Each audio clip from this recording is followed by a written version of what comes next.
I would imagine this last week and a half to 2 weeks has been a little bit awkward for you. What was kind of going through your head during all of this? It's my first time going through anything like that. I've been with the Dodgers for 8 years, and you see stuff on Twitter in the past of like slight trade rumors or whatever, but never the first time where it's like, Ross Stripling to the Angels confirmed kind of thing. You're like, okay, haven't heard anything, but I guess it's confirmed, and then just kind of 5 days of nothing, and Andrew Friedman was keeping me up to date as best he could, but obviously I don't even know if he even knew what was necessarily going on the Boston and Minnesota side of things, so it was a whirlwind for me and my wife and my family and my friends that are calling asking what's going on. I'm like, I don't know. Either way, I'm going to be in Arizona and Southern California, which is nice, versus, like Kenta and them that didn't know if they were going to Florida and then Minnesota and all that, cross country. So first time going through it, but at the end of the day, stoked to still be in Dodger Blue and, obviously just here to help the Dodgers win as I've done since I've been here and just keep it rolling. And I would imagine that has to be the mindset, right? You have no other choice. You perform wherever you are, whatever color you're wearing.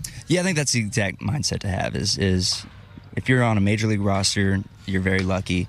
And if they're handing you a baseball and asking you guys to get outs, you're even more lucky. So if that would have been with the Dodgers, obviously that's optimal. That's what I want. That's all I know. And I love being here. But if it's anywhere else, then you go and that's what you do. And that's, our job and that's what's asked of us. So that's part of it. But like I said, anytime you can be here with these guys and, try and finish the deal this year, that's what you want to be a part of. I mean, this is home for you. And I think Justin Turner made a really good point. Like, hey, these guys are players first. It's not about, or people first, rather. Pardon me. It's not about being first. It's about being correct. Yeah. So what goes through your head? I mean, you're a human being when you're seeing all this stuff.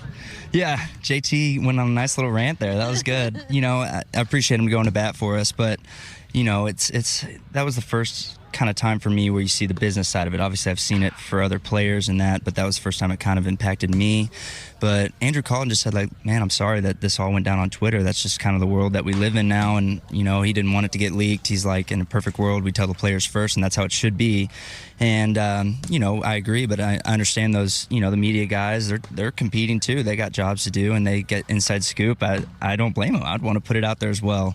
And sometimes if you don't, know the guy that you're throwing the name out on Twitter or whatever, it doesn't really hit home. That's fine. That's just part of it, and that's today's world with social media and that kind of stuff. At the end of the day, it only affected 5 of us in the whole world, so it's not a huge deal, but to us 5 or 6, 7 players that were part of it, it was, and it's okay.